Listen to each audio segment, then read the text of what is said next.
It is hard for me to believe that if they have the technical capacity to, for example, very easily get the serial number of every dollar bill that passes through their hands and send that upstream to the central bank, that they do not.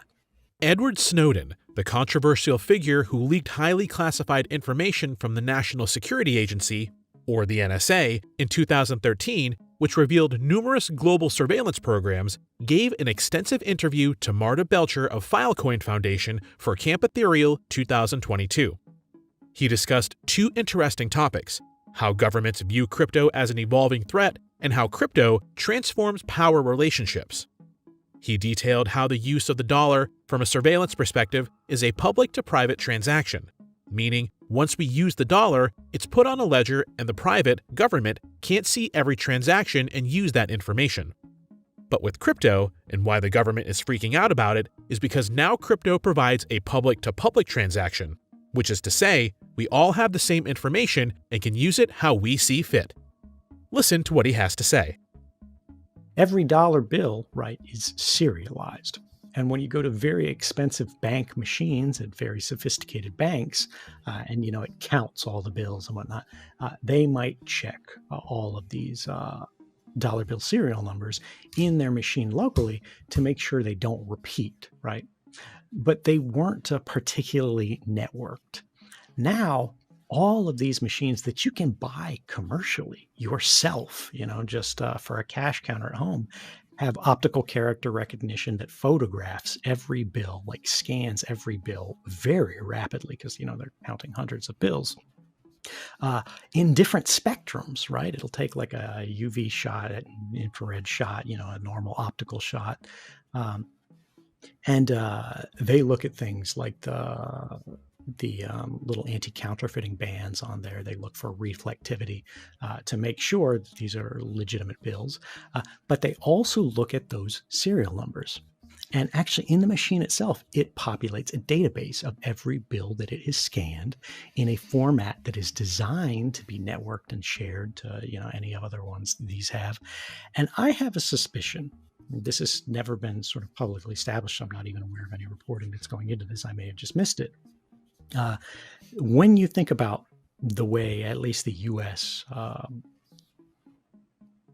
Incredibly invasive sort of financial network operates with all of these, anti-money laundering and know your customer impositions, that we have, huge amounts of staff allocated in every bank, or like, risk management or assessment or whatever they want to call it, compliance and so forth. And then, or sort of, when I say central bank, I don't mean the U.S. central bank. I'm not talking about the Federal Reserve, right? I'm talking about the central branch of the bank, these commercial banks, right? And then when you think at their headquarters, whoever is running their department for this kind of stuff, they have a database with all the movements of all the money that they've touched, that they don't cross-reference this with others in their industry, right?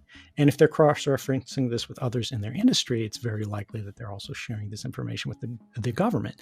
And so we have this presupposition that cash is anonymous, that we have inherited from a time when meaningfully it was, that is no longer true, right?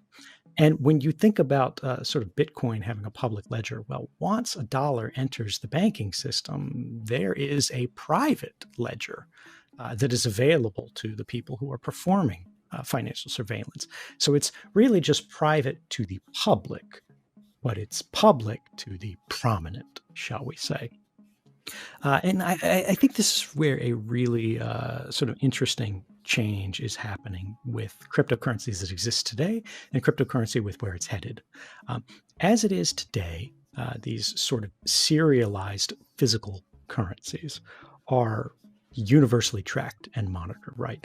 We don't know by who, we don't know by how, but we know the capability is cheap, and we know it's omnipresent. And if it is cheap and omnipresent, someone somewhere is making use of it. But we, the public, cannot benefit from that broadly. We can't see this. We can't do anything like that.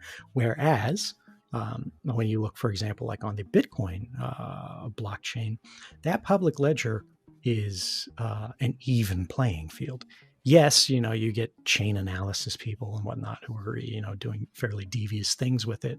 But you could be doing the same thing with it. We see people using it for, trying to get a financial edge out of the on-chain analysis and things like that for, are these old coins moving or have these been lost or, to make some kind of inferences from that basis. Well, as we improve on the pre-existing systems, and as we move to these sort of smart contracts and improvements on the Bitcoin thing, like we've got Zcash and whatnot, we've got Monero. There's Ethereum, which suffers from the same sort of privacy problems as Bitcoin, but then it's also got things like Tornado.cash, which would be wonderful if an Ethereum transaction didn't cost $2,000 dollars every time you want to mint an NFT or something like that. But just I went kind of on long there.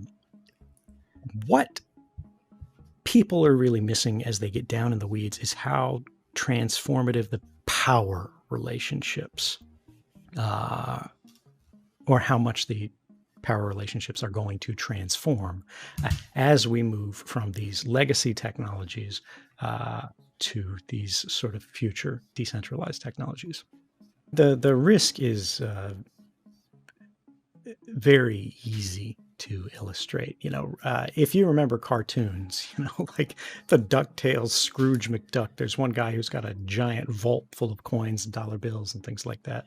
And if he needs money, like a giant magnet comes out of the top of it and it just pulls dollars out of everybody in the town's pockets. That is what a CBDC is, right? And that's really all it is. What I mean by a crypto-fascist currency is we don't realize that we have immediately been subordinated and collectivized to the central actor in the economy.